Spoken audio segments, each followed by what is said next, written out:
bienvenue à cette deuxième partie de l'histoire d'Israël par les prophéties dans notre émission Parcourons les Écritures. Alors en introduction, j'aimerais vous lire deux textes du livre du Deutéronome qui font référence à la loi, mais juste je vous rappelle que le principe c'est qu'on a vu l'histoire d'Israël à travers les prophéties à partir de l'appel et de l'alliance d'Abraham où Dieu lui promet une terre.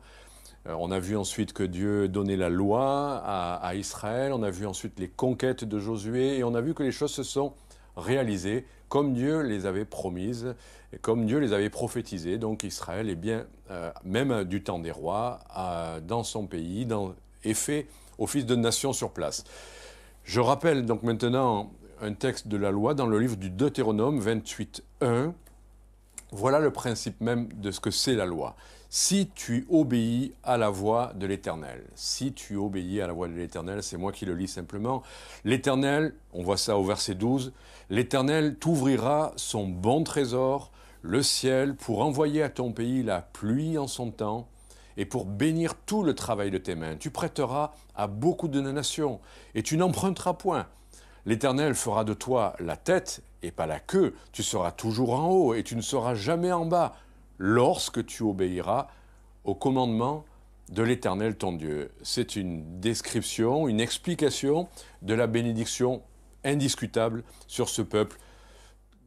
Sa réussite parfois insolente dans plusieurs secteurs, dans les sciences, dans les arts, dans la philosophie, dans l'économie, dans le commerce. D'ailleurs, il y avait « tu prêteras à beaucoup de nations et tu n'emprunteras point ». Tu n'emprunteras point, c'est étonnant de savoir qu'effectivement, il peut y avoir des banques avec des juifs à leur tête. Ça peut, ce n'est pas une règle. En tout cas, il existe une autre facette dans ce livre du Deutéronome, Deutéronome 28. Là, je vais vous lire le verset 15. Mais, là tout à l'heure, on a vu si tu obéis. Et là, mais si tu n'obéis point à la voix de l'Éternel ton Dieu.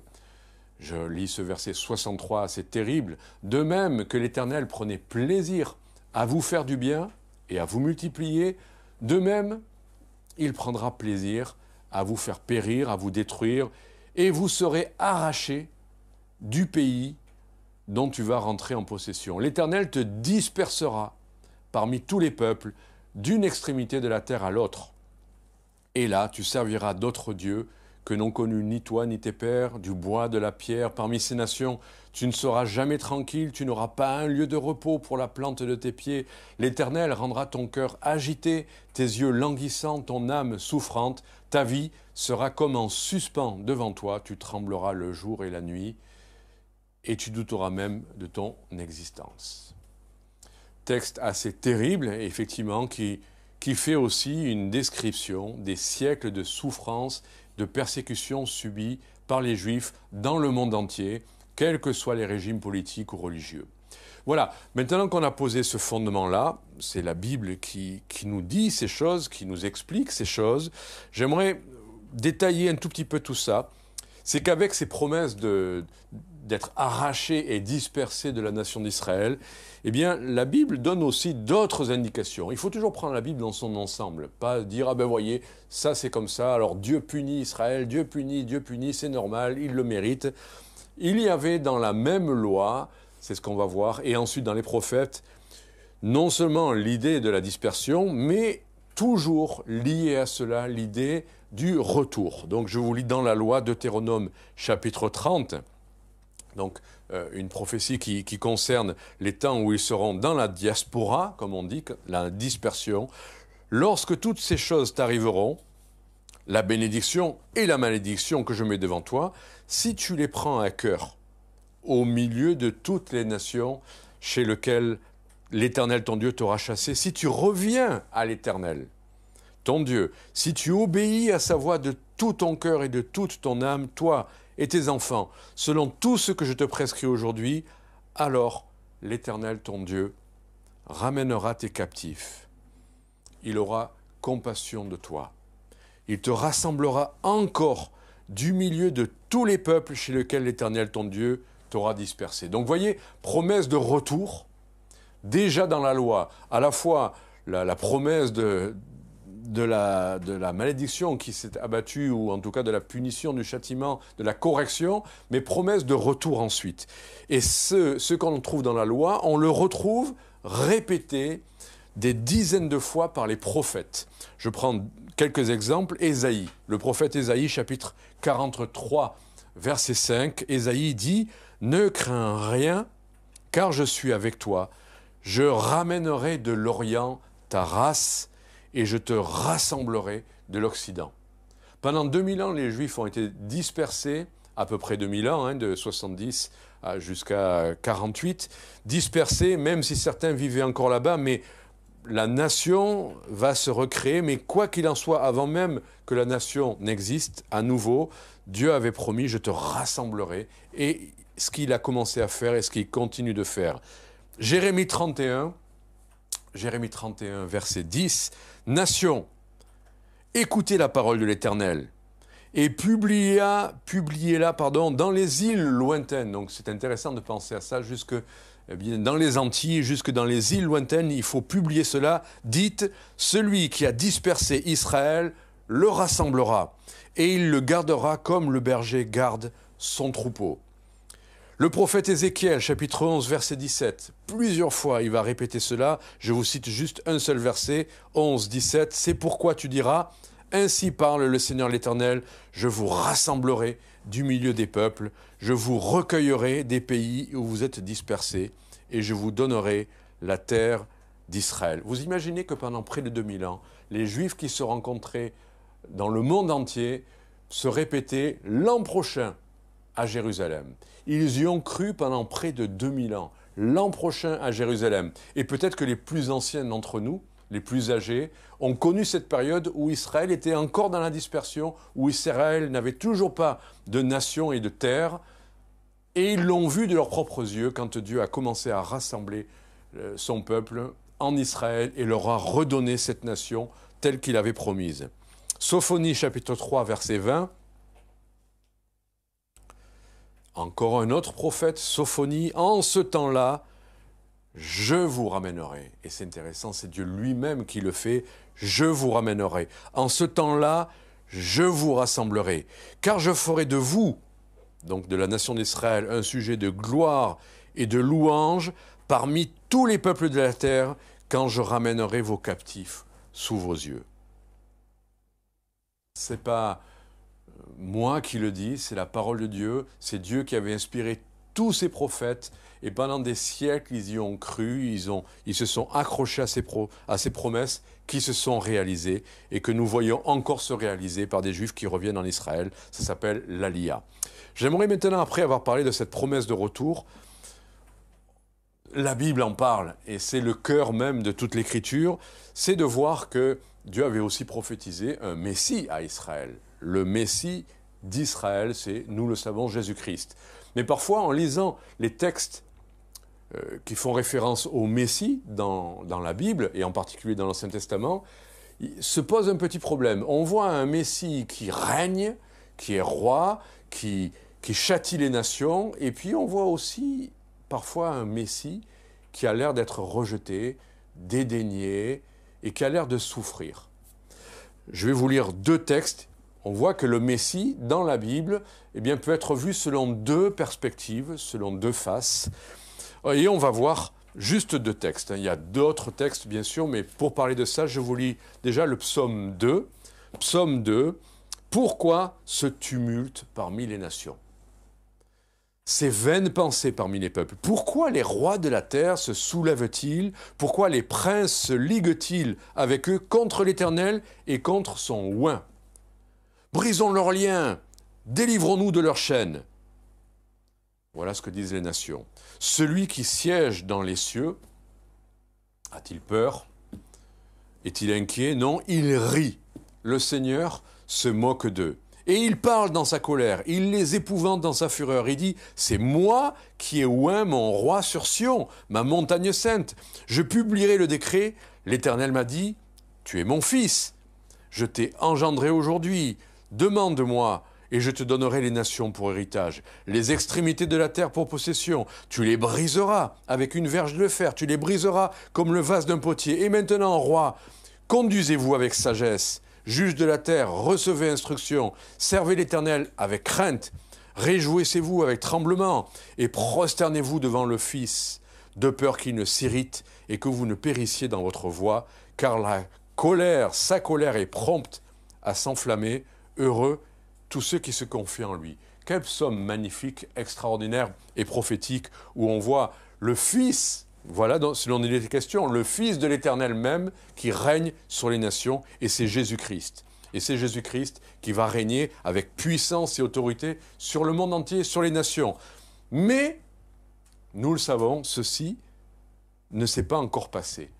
Ce que l'histoire et ce que la Bible et ce que la Nouvelle Alliance nous enseigne, c'est qu'il y a une autre facette du Messie que l'on va lire dans le prophète Ésaïe, chapitre 53, verset 1, qui nous dit « Qui a cru à ce qui nous était annoncé ?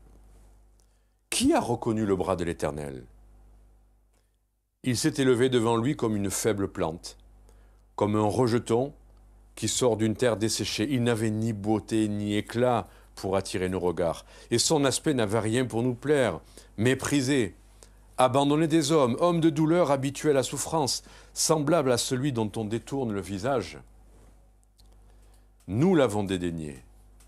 Nous n'avons fait de lui aucun cas. Cependant, ce sont nos souffrances qu'il a portées. C'est de nos douleurs qu'il s'est chargé. Et nous l'avons considéré comme puni, frappé de Dieu et humilié. Mais il était blessé pour nos péchés. Le châtiment, brisé pour nos iniquités, le châtiment qui nous donne la paix est tombé sur lui. Et c'est par ses meurtrissures que nous sommes guéris. Nous étions tous errants comme des brebis, chacun suivait sa propre voie. Et l'Éternel a fait retomber sur lui l'iniquité de nous tous. Il a été maltraité, opprimé, il n'a point ouvert la bouche, semblable à un agneau qu'on mène à la boucherie, à une brebis muette devant ceux qui l'attendent, il n'a point ouvert la bouche. Donc vous voyez deux textes qui nous parlent du Messie, qui l'un nous décrivent le Messie qui règne, qui a autorité sur toute chose et sur toute nation, et le Messie qui est plutôt présenté là comme dédaigné, rejeté, et qui souffre. Et merci Seigneur qu'il y ait ce chapitre qui nous dit qu'il a été frappé pour nos péchés. Merci Seigneur que le châtiment qui nous donne la paix soit tombé sur lui, que la colère de Dieu, que nos péchés mérités, ce soit lui qui les subit à notre place. Merci Seigneur. Alors, entre le Messie régnant et le Messie souffrant, les Juifs ont trouvé une explication rabbinique. Ils disent que le Messie a deux facettes, effectivement. Ben David, le fils de David, le Messie qui règne, et Ben Joseph, le fils de Joseph, celui qui souffre. Voilà, c'est une certaine tradition rabbinique qui explique cela, comme s'il y avait deux personnages différents. Mais pour nous, les chrétiens, qui croyons aussi à la Nouvelle Alliance, nous croyons que ces deux facettes sont une seule et même personne, mais qui vient à deux moments différents. Venir une première fois pour souffrir à la croix et mourir pour nos péchés, et plus tard revenir pour établir son règne. Et là, le Nouveau Testament est clair, il nous parle du retour de Jésus-Christ. Nous croyons que Jésus est déjà venu comme l'agneau de Dieu qui vient ôter nos péchés, celui qui se laisse faire, qui va mourir à la croix, qui se laisse frapper, cracher au visage, mais il va revenir, maintenant qu'il est mort et ressuscité, monté au ciel, il va revenir comme le lion de Juda, celui qui va établir son règne sur la terre. C'est ce que les Écritures nous disent et ce que nous croyons. Maintenant que nous avons vu, et j'espère que vous connaissez l'agneau de Dieu, avant un jour de rencontrer le lion de Juda qui pourrait vous tenir sous ses pas, je vous conseille de connaître plutôt l'agneau de Dieu, de venir à lui comme votre sacrifice. Maintenant, en troisième point, on va parler et revenir à l'histoire d'Israël, des temps de ce qu'on appelle de diaspora, des temps d'angoisse, On l'a vu tout à l'heure dans la loi, eh bien, ils allaient être arrachés de leur pays. Ils vont connaître près de 2000 ans d'angoisse, 2000 ans de souffrance. Ils ont connu Babylone, ils ont connu Rome, ils ont connu Hitler, ils ont connu la Shoah. Et je voulais vous lire à nouveau, revenir en arrière, de Deutéronome chapitre 28, verset 49. Là encore, une description terrible. On ne va pas lire que le verset 49. Moi, je vais faire des sauts dans ce chapitre 28. Je vais lire plusieurs épisodes. Mais donc, dans Deutéronome 28, il est dit « L'Éternel fera partir de loin, des extrémités de la terre, une nation qui fondera sur toi d'un vol d'aigle. Une nation dont tu n'entendras point la langue, une nation au visage farouche, et qui n'aura respect ni pour le vieillard, ni pitié pour l'enfant. » Un peu plus loin, on lit « Au milieu de l'angoisse et de la détresse, où te réduira ton ennemi, tu mangeras le fruit de tes entrailles, la chair de tes fils et de tes filles que l'Éternel ton Dieu t'aura donné. » Et un peu plus loin, « Parce qu'il ne lui reste plus rien au milieu de l'angoisse et de la détresse, où te réduira ton ennemi dans toutes tes portes. » Et plus loin, « Après avoir été aussi nombreux que les étoiles du ciel, vous ne resterez qu'un petit nombre, parce que tu n'auras pas obéi à la voix de l'Éternel, ton Dieu. » Donc on voit quand même des choses assez terribles, une nation qui fond sur Israël comme d'un vol d'aigle. Ben, je ne peux pas m'empêcher de penser que les Romains avaient pour emblème un aigle. Je ne peux pas m'empêcher non plus de me souvenir que la nation allemande avait pris ce même emblème de l'aigle dans ses conquêtes de l'Europe, et en particulier contre le peuple juif qu'ils ont voulu faire disparaître. Et la description qu'on a lue, qui est terrible, décrit bien, les ghettos, décrit bien la faim, les souffrances, l'angoisse dans lesquelles ces ennemis les ont amenés. Oui, en 70, c'est ce qui s'est passé pour les Romains. Il y a eu des famines, c'était à Jérusalem et en Israël, ou appelé plus tard la Palestine.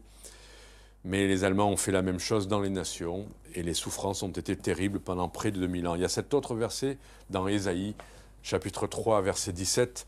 Ésaïe 3, 17, je trouve aussi cette description terrible, mais tellement imagée. « Le Seigneur rendra chauve le sommet de la tête des filles de Sion. L'Éternel découvrira leur nudité. » Et vous avez certainement vu des photos dans les camps où les femmes juives étaient rasées et on les mettait nues. C'est exactement ça qu'on voit même dans le prophète Ésaïe. Donc tout ça c'est vrai, ça s'est passé en 70, c'est vrai que ça s'est passé lors de la Shoah, mais les Juifs n'ont pas perdu espoir. Et malgré ces 2000 ans d'angoisse, ils disaient, comme je vous l'ai dit tout à l'heure, l'an prochain à Jérusalem.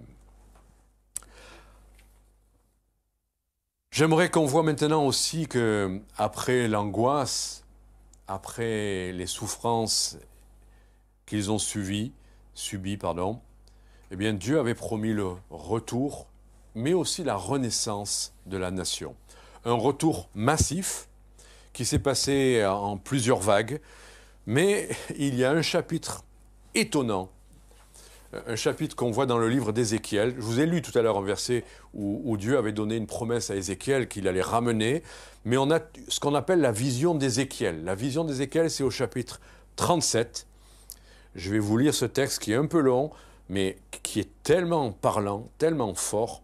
Ézéchiel 37, Dieu avait donné cette vision à Ézéchiel. « La main de l'Éternel fut sur moi, et l'Éternel me transporta en esprit. Et il me déposa dans le milieu d'une vallée remplie d'ossements. Il me fit passer auprès d'eux tout autour et il dit, « Voici, ils étaient fort nombreux à la surface de la vallée, et ils étaient complètement secs. » Un peu plus loin, il me dit, « Prophétise sur ces eaux. Dis-leur, ossements desséchés, écoutez la parole de l'Éternel. Ainsi parle le Seigneur l'Éternel à ces eaux. Voici, je vais faire entrer en vous un esprit et vous vivrez. Je vous donnerai des nerfs. Je ferai croître sur vous de la chair, je vous couvrirai de peau, je mettrai en vous un esprit, et vous vivrez. Et vous saurez que je suis l'Éternel. » Je prophétisais selon l'ordre que j'avais reçu, et comme je prophétisais, il y eut un bruit. Et voici, il se fit un mouvement, et les os s'approchèrent les uns des autres. Je regardai, et voici, il leur vint des nerfs. La chair crut, et la peau les couvrit par-dessus. Mais il n'y avait point en eux d'esprit.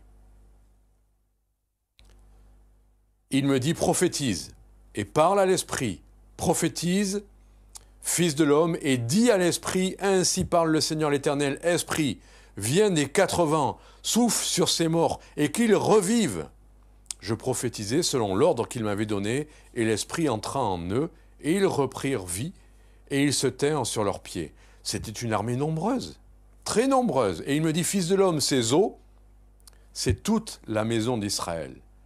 Voici, ils disent, nos os sont desséchés, notre espérance est détruite, nous sommes perdus. Prophétise donc et dis-leur, ainsi parle le Seigneur l'Éternel, j'ouvrirai vos sépulcres, je vous ferai sortir de vos sépulcres, ô mon peuple, et je vous ramènerai dans le pays d'Israël. Et vous saurez que je suis l'Éternel lorsque j'ouvrirai vos sépulcres et que je vous ferai sortir de vos sépulcres, ô mon peuple.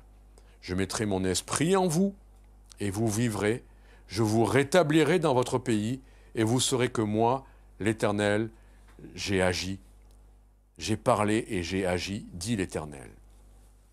Alors cette vision, elle est très forte, bien sûr, hein, des ossements desséchés qui reprennent vie, on dirait presque une vision de film d'horreur, hein, bien sûr, mais c'était une image de ce peuple qui, dans la dispersion, a tellement souffert, après la Shoah, après ce que certains appellent l'Holocauste, mais ce n'est pas un Holocauste, parce que ce n'est pas un sacrifice pour Dieu. Mais après ces temps de souffrance, après la guerre de 39-45, eh bien le Seigneur a rassemblé. Alors certains disent, oui, mais c'est pas Dieu qui a fait ça, c'est les nations, c'est l'ONU qui a voté. Oui, mais est-ce que Dieu n'a pas parfois utilisé des rois pour faire sa volonté? Est-ce que dans le livre de Daniel, on ne voit pas que des choses se passent, dans le livre de Néhémie, ou dans d'autres livres, est-ce qu'on ne voit pas que Dieu utilise parfois les rois pour que son plan s'accomplisse? Bien sûr. Et là, l'ONU, si c'est l'ONU, on dit, oh oui, mais c'est les nations. Rappelez-vous que Dieu peut utiliser les nations, parce que Dieu est souverain, Dieu fait ce qu'il veut, et il utilise souvent d'ailleurs les nations pour faire son plan. Même des rabbins ont dit, non, ce qui se passe là, c'est pas le Messie, c'est pas Dieu, c'est pas lui qui l'a voulu. Et certains juifs orthodoxes refusaient de venir en Israël lorsqu'en 48 la nation est née à nouveau. Mais c'était aussi une prophétie. C'était aussi prophétisé, on va le voir dans quelques secondes, dans quelques minutes, mais je voudrais juste déjà vous répondre à ces rabbins qui disaient « Mais non, quand le Messie reviendra, ça se fera d'un coup et tout c'est... » Non, on n'a pas vu ça dans la vision d'Ézéchiel. Ce que nous avons lu ensemble montre qu'il y a un côté progressif. D'abord, les os bougent dans un bruit et se rapprochent. Ensuite, viennent les nerfs. Ensuite vient la chair. Et même quand on a ces êtres qui n'ont pas de vie, eh bien, il faut que Dieu prophétise, il faut que l'Esprit vienne en eux et qu'ils reprennent réellement vie. Et ce que je crois, ce que les Écritures nous montrent, c'est qu'il y a un côté progressif dans le rassemblement. Que ceux qui sont revenus, bien sûr, ce n'est pas encore des gens qui servent Dieu de tout leur cœur. Bien sûr qu'en Israël, il y a des gens qui sont toujours pécheurs et qui ne font pas la volonté de Dieu. Des gens qui vivent même dans le péché de manière éhontée. Des gens qui croient dans les divinités bouddhistes, hindouistes, des gens qui vivent dans le péché et toutes sortes de péchés. Donc non, effectivement, ces ossements desséchés qui sont revenus là, les nerfs poussent, la chair revient, mais la vie de Dieu n'est pas encore descendue sur eux. Elle est descendue une première fois à la Pentecôte, c'est vrai. Mais cet événement, en cours d'accomplissement, a une étape importante, c'est la renaissance de l'État d'Israël. Alors on va dire, mais c'est l'ONU qui l'a voté. Mais c'était prophétisé, donc c'est ce qu'on voit dans le chapitre 66 du livre d'Ésaïe, Ésaïe 66, verset 8. Écoutez ce verset et ce qu'il a d'exceptionnel. Qui a jamais entendu pareille chose? Qui a jamais rien vu de semblable? Un pays peut-il naître en un jour? Une nation est-elle enfantée d'un seul coup? À peine en travail, Sion a enfanté ses fils. Oui, c'est ce qui s'est passé. Une nation, au jour où le vote s'est fait à l'Assemblée de l'ONU, une nation a été à nouveau enfantée en un seul instant. Et c'est ça qui est extraordinaire, c'est que Dieu avait promis que ça se passe. Il n'avait pas parlé de l'ONU, je ne dis pas que l'ONU c'est merveilleux, c'est pas ça la question, mais la volonté de Dieu s'est accomplie. La nation d'Israël, en 48, est née en un seul jour, et ça ne s'était jamais vu comme cela. Alors ensuite, on verra, ça sera notre prochaine émission, nous verrons que tout ne se passe pas facilement, il y a encore des conflits, il y a encore des choses terribles à venir, mais en tout cas, ces 2000 années de souffrance ont eu leur terme. La nation d'Israël, le foyer pour les Juifs de la dispersion qui ont tant souffert, eh bien, est né ce jour-là, et les Juifs reviennent dans ce pays. Dieu n'oublie aucune de ses promesses, Dieu accomplit chacune de ses prophéties. À nous de croire ce que Dieu a dit, ce qui est vrai pour Israël est vrai pour notre foi aussi, ce que Dieu nous accomplira, ce que Dieu a promis s'accomplira certainement. Amen.